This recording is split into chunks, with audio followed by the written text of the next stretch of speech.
Russ from the Training Institute. Welcome. I'm going to talk about bipolar disorder in this video.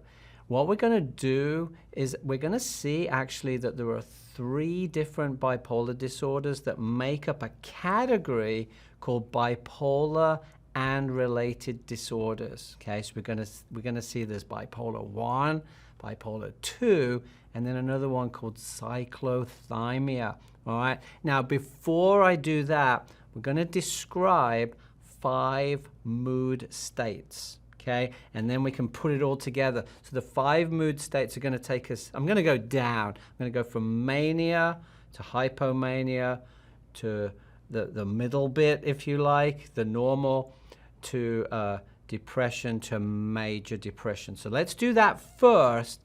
Then we can see how the swings of mood states apply to the diagnostic criteria for the different types of bipolar disorder. So the first thing to think about is what do people mean by mania? So in the DSM-5, the outline for a manic episode is listed, and there's 7 criteria. Now, what I want you to notice is that the difference in mood is for at least a week. Okay, so one of the things that people forget about bipolar is that the mood shifts are generally quite sort of gradual and slow. They emerge over days and weeks rather than hours. So keep that in mind. A manic episode where you see someone with very high energy, high inflated self-esteem, or even grandiosity. It's an interesting word. Grandiosity means that I have a higher opinion of my abilities, my status than is real.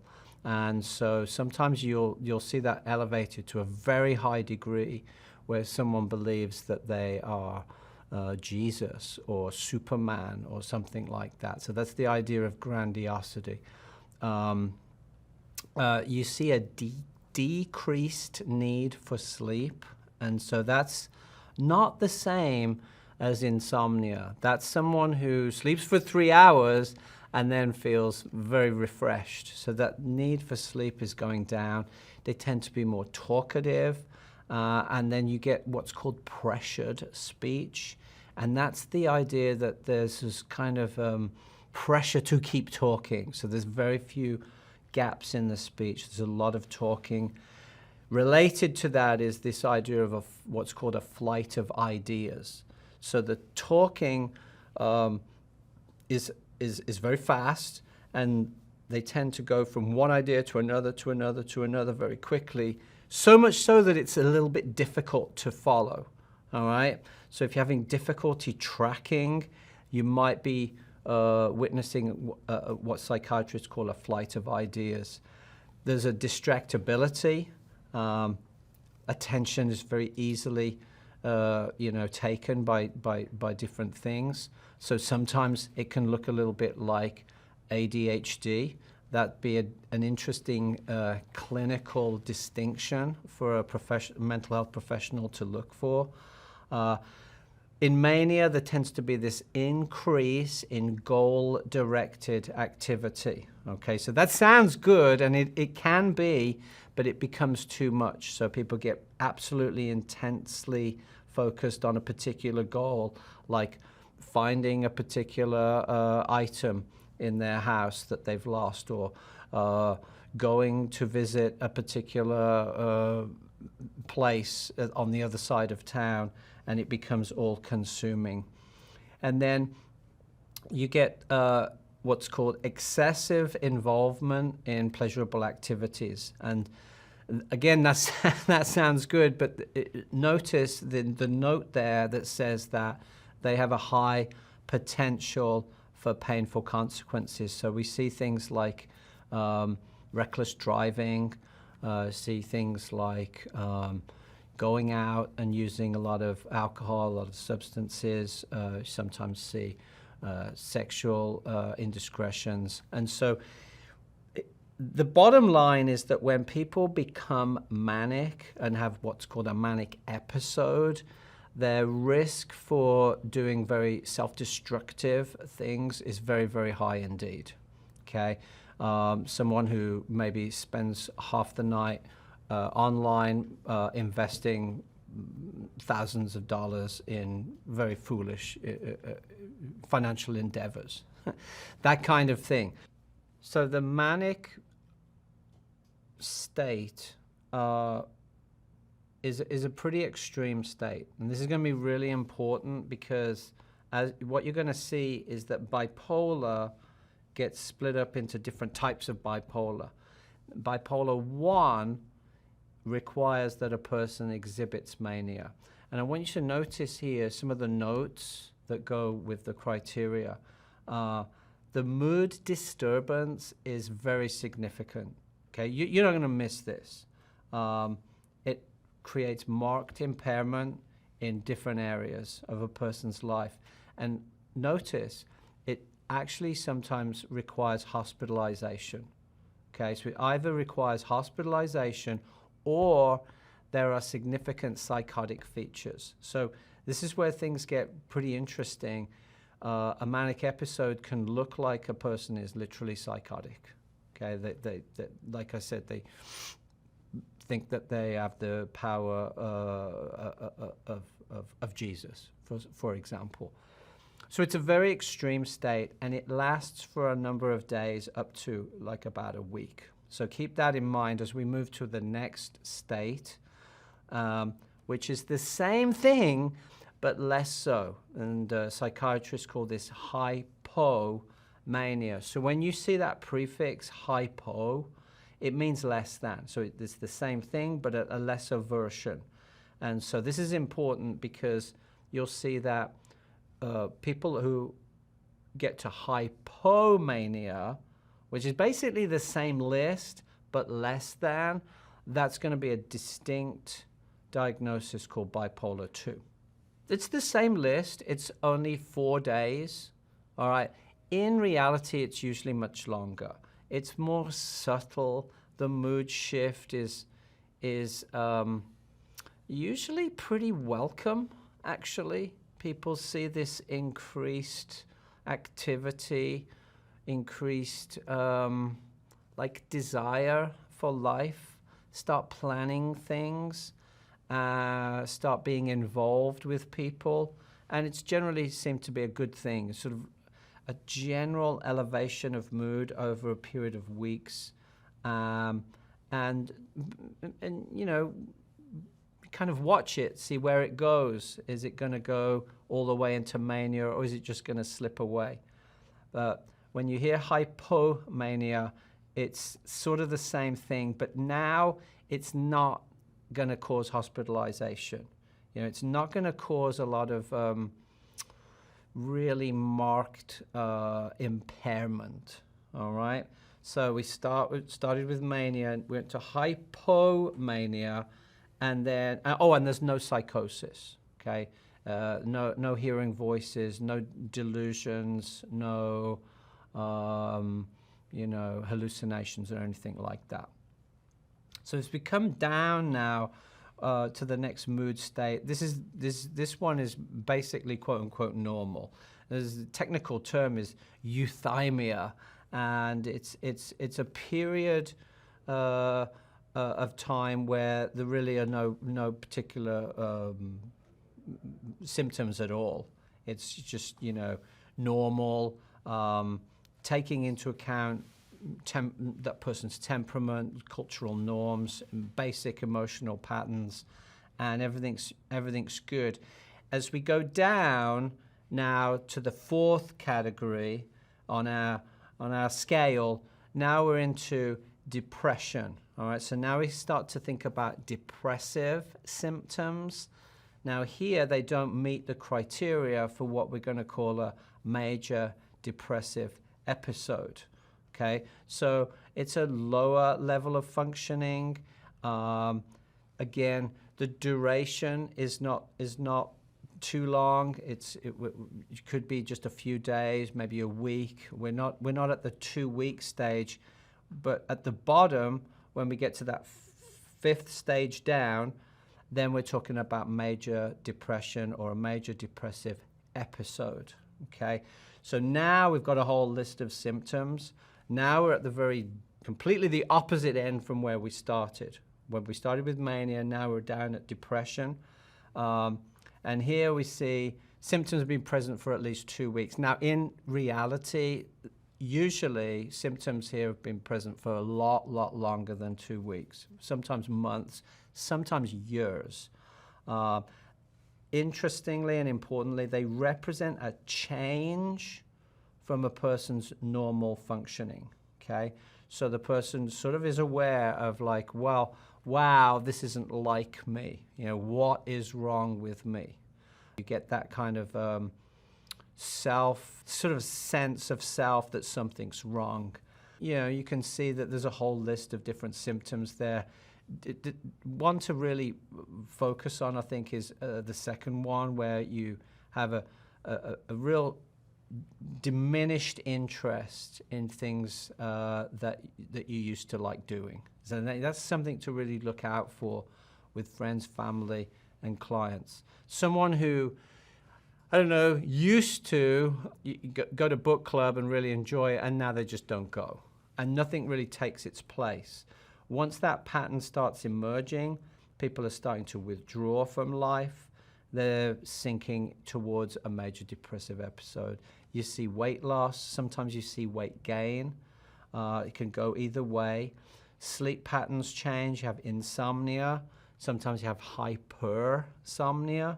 Okay, so we introduced the prefix hypo. That means less than. Hyper means more. So hypersomnia basically means sleeping all the time.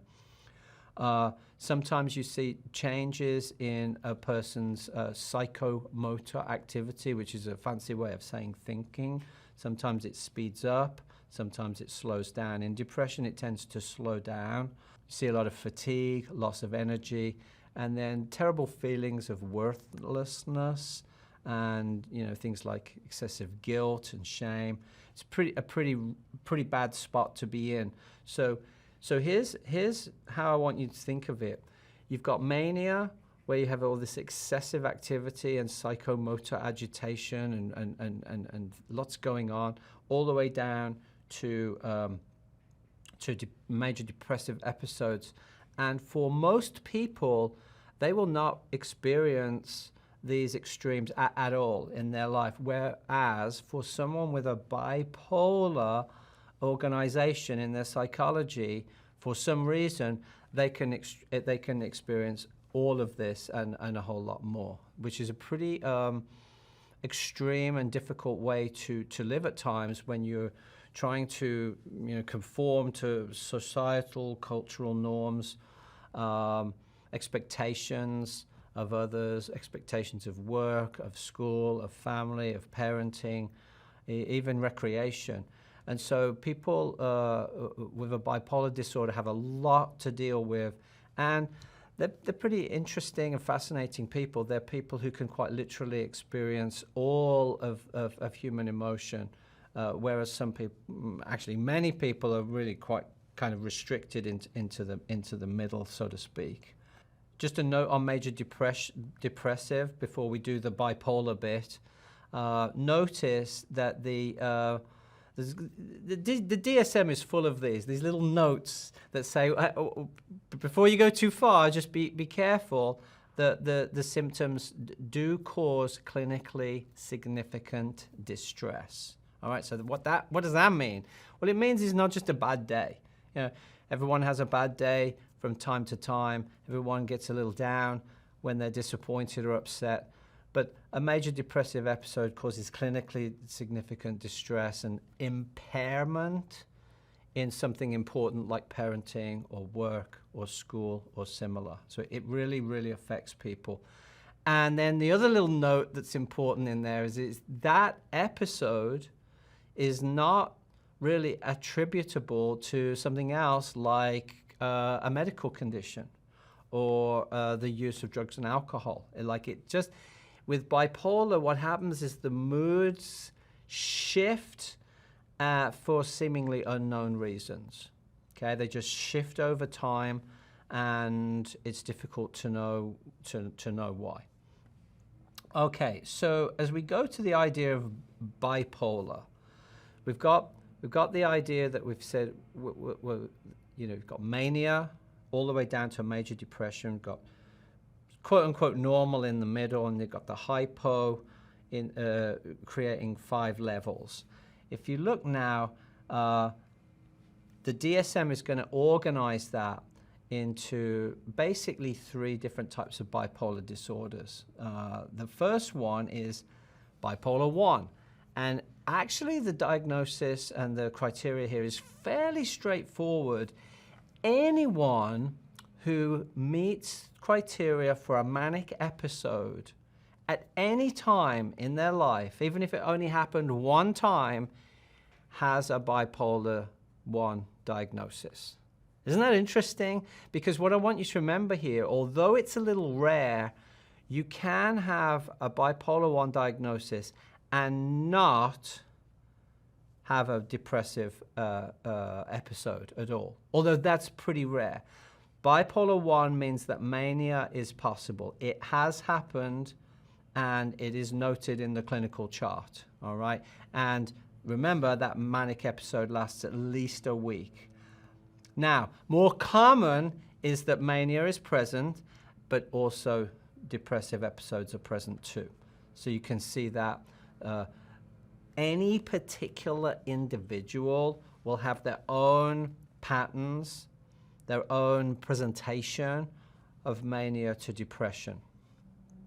Some people could spend years in the normal mood state, quote unquote, shifting up and down a little bit as things come and go, all within that normal range, and then for no apparent reason become manic or depressed, or one and then the other.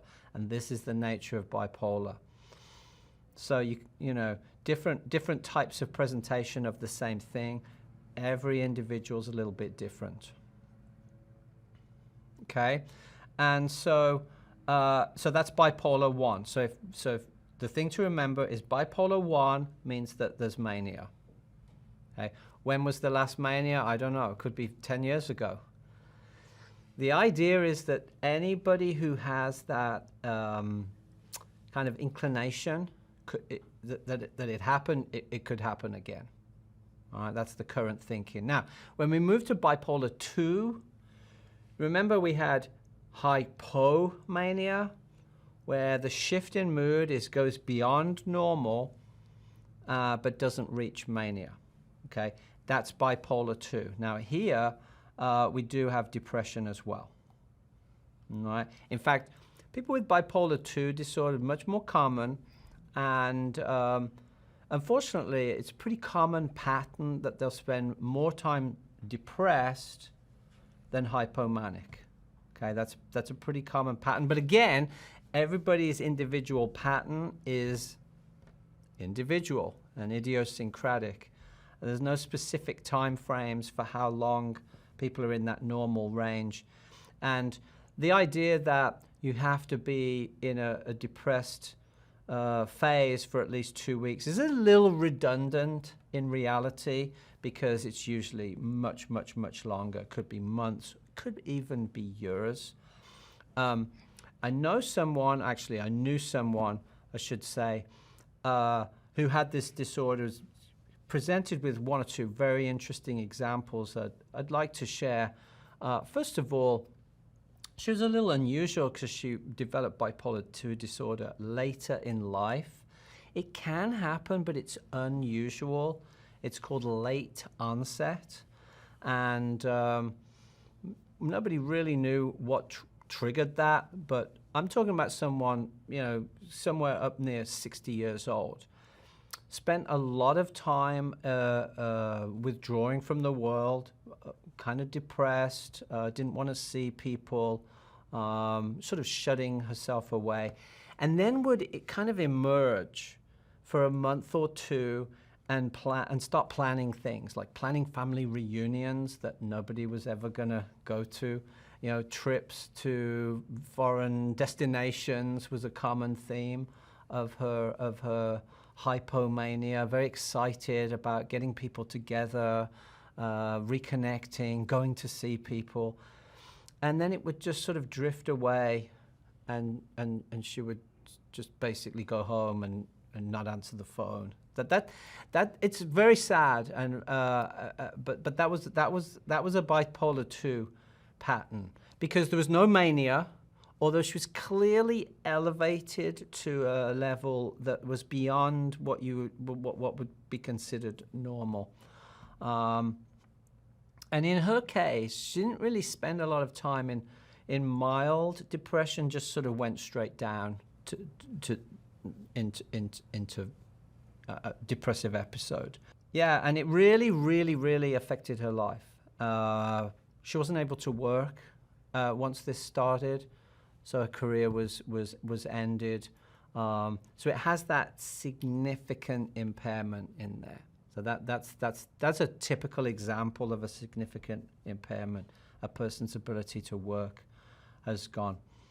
All right, so I wanted to mention rapid cycling, because when you hear the words rapid cycling, this is a diagnostic term, you think, well, that sounds like someone would be going from one mood to another within a few minutes or hours, and it's really not like that. Remember, with bipolar, the shift in mood is quite subtle and over a period of days, weeks, and even months. It's considered rapid cycling if someone has 4 mood states in a whole year.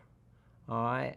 So this is very different to disorders like, for example, borderline personality disorder, where people's moods shift by the hour. You know, something happens and, you know, there's a sort of activation of a completely different mood at the end of one day from the beginning of that day. Bipolar is not like that. Bipolar sort of moves more slowly, and the mood state becomes set in for a period of days, weeks, or even months. Except for mania, because mania is so elevated that it ends in a hospitalization, or sometimes a jail cell within a few days if it's real mania, because, you know, often someone just is going to get picked up by law enforcement for their activity, unfortunately, which is an interesting and important component that I won't get too far in. But consider if someone is, you know, breaking the law because they have a psychological state that's basically that's a psychiatric thing. Are they? Should they really be considered a criminal? I don't know, but it's an interesting debate. So rapid cycling is, you look back about a year and look for the different mood states, and 4 in a year would be considered to be someone with that cycling element in their diagnosis, which is good to know, because that it's fairly unusual, but it's usual enough that it's listed as a possibility. And then, you know, some people will have a bipolar 1 pattern, and some people will have a bipolar 2 pattern. Depends on their particular psychiatric presentation. So much so that we end up with a 3rd category of bipolar. So remember, we've got bipolar 1, that means there's mania. 2, hypomania and depression. And then the 3rd one is called cyclothymia, or cyclothymic disorder. And now you've just got more cycling.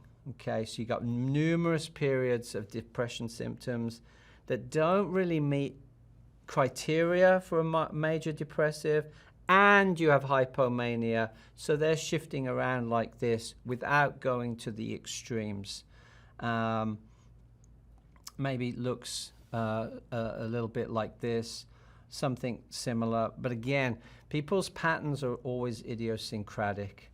And in this case, in order for a clinician to be confident that they can diagnose someone with cyclothymia, they have to look back at least a couple of years. So in the diagnostic manual now, what you actually see is not, here is bipolar disorder. What you see is a chapter called bipolar and related disorders. So you have bipolar 1, with mania, bipolar 2, depression, plus hypomania, cyclothymia, and then you'll see one or two other similar related bipolar disorders, substance medication induced. Sometimes bipolar disorders are somewhat like triggered due to another medical condition. It's quite rare. And then DSM always adds these other specified and unspecified. And that's just a area where the clinician looks at it and says, you know, it's close enough to bipolar, but I'm not completely sure which exact diagnostic label to use, so I'll use this general one. That's all that is. So that sort of wraps all the disorders that are related together. Nice little acronym to remember some of the symptoms, or remember all of them, which is dig fast, which is distractibility, indiscretion, grandiosity, the flight of ideas, activity increase, sleep deficit. Sleep is such a big indicator when that's starting to shift. We'll talk about that at the end here, and talkativeness. So dig fast if that's useful to you. Let's talk a little bit about medication and therapy. And so people with bipolar disorders are usually experts in psychiatric medication, and it's because the symptoms, which are largely, so by the way, these disorders are largely genetic. They run in families, and they often run down gender lines. So, for example, if my grandfather had a bipolar disorder, all right, that means it's in those genes somewhere, and it often runs down. It sometimes skips a generation. So let's say my father and his brothers were unaffected, and then it'll show up in me. That kind of family history is pretty common. All right, so it's a little bit unpredictable, but common, and it's so interesting. It tends to run along those gender lines, and we don't really know why. But those symptoms that we were describing of mania, of depression, they're going to show up in adolescence. So if a kid is showing those symptoms when they're 16, they're actually pretty unlikely to pick up a diagnosis of bipolar disorder. They're much more likely to pick up something related to anxiety, something related to ADHD, maybe even autism, or obsessive compulsive disorder. There's a lot of different possibilities that their symptomatology might look like at particular stages in their life. And it's quite common that someone who really is bipolar, if you want to say it like that, really doesn't realize that till they're 25, 26, 27 years old. So they've already been in the system, so to speak, for 10 years, okay? And then it could easily take another 10 years to find the right medications for their particular biology. 20 years of trying to figure out what's wrong. Now consider if you broke your leg today, you would go to the hospital, get surgery, probably not today, but you know what I mean, quite quickly do the physical therapy and hopefully be walking in no time at all. Mental health doesn't work like that. You know, if I go to the doctor with a bacterial infection, get some antibiotics, and I'm quite annoyed if I'm not feeling better in 3 weeks. We're talking about people who suffer for decades without the correct diagnosis, without the correct medical intervention, without the right medication. This goes on for years and years and years and years. And in the meantime, they lose relationships, they lose jobs, they struggle at school. Society stigmatizes them, judges them. It's really, really a rough ride. It's a very, very rough ride. And so bipolar disorders have a high risk for suicide, and I'm going to tease that apart a little bit at the end, but that's a very, very important note here in our presentation. In terms of medication then, because there's so many different types of symptoms, remember, these are folks that suffer right from the very bottom of human emotion to the very, very top of human euphoria. And everything in between, they can end up trying all the different types of medication that you could possibly name, literally, because they'll be on mood stabilizers, quite obviously, but also antipsychotics, anti-anxiety. They might be on antidepressants. They very often are. And by the way, that's a common one, where the person presents into the mental health system when they're depressed, right? And then they're put on antidepressants. The clinician doesn't know that they have a tendency towards mania, and the antidepressant triggers mania, and now we have a new problem. And that whole thing takes very many months before everybody realizes what's happened there, that we're not talking about someone with just depression, they're bipolar, and so those medications were, not the right ones. And that kind of pattern goes on and on and on for people with bipolar.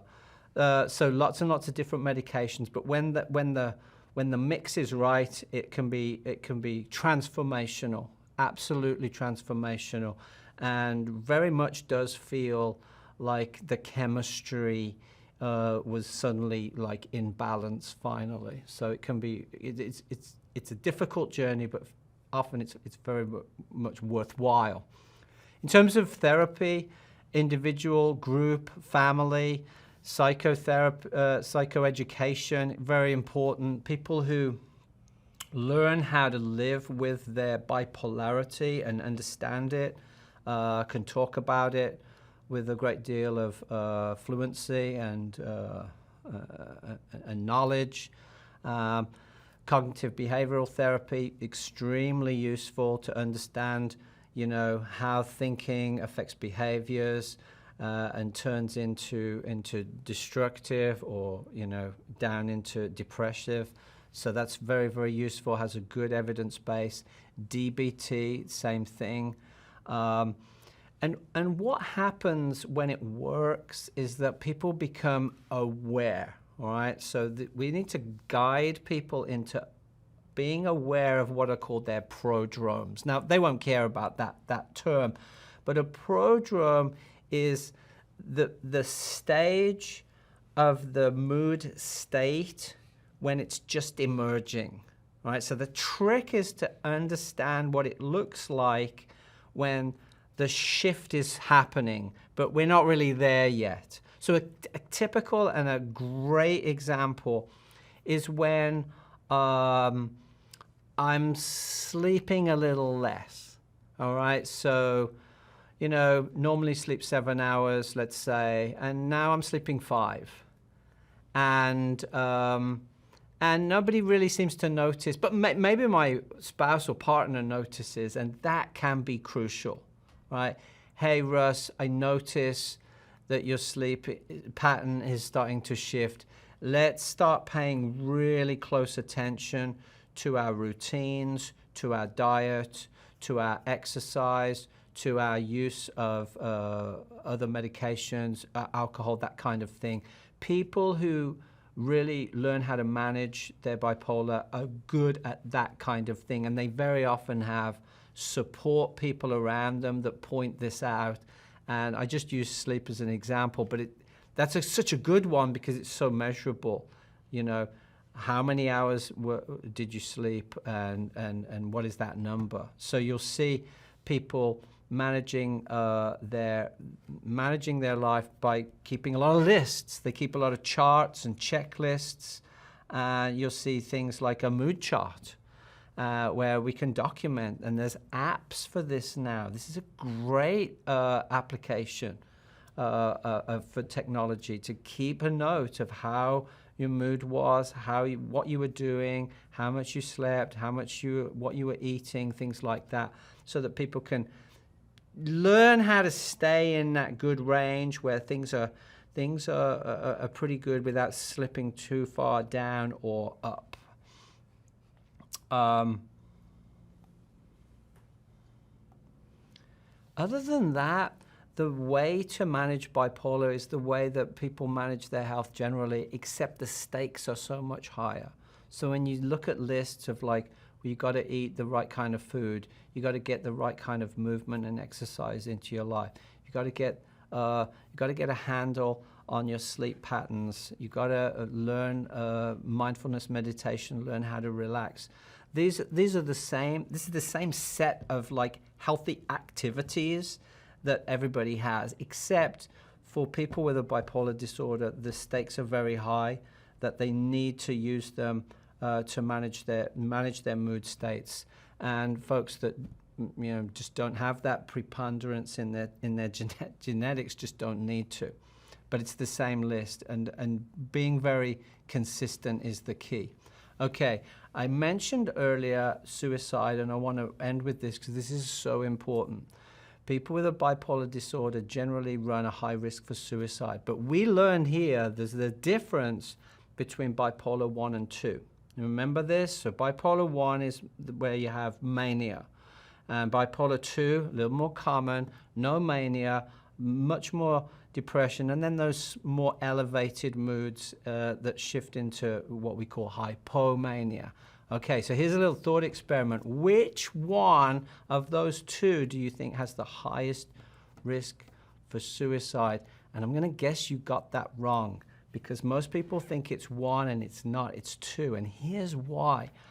People with a bipolar 1 are going to get manic from time to time, all right? They'll probably put them in the hospital, and when they, come down from the mania, when they kind of psychiatrically cleaned up in the hospital, they go down pretty quickly, and so they tend to sink down into depression too quickly to really do anything about any kind of suicidal plan. All right, so now contrast that with bipolar 2, where people are depressed for longer periods of time, and then when they emerge into hypomania, they're at a high risk now for suicide, because they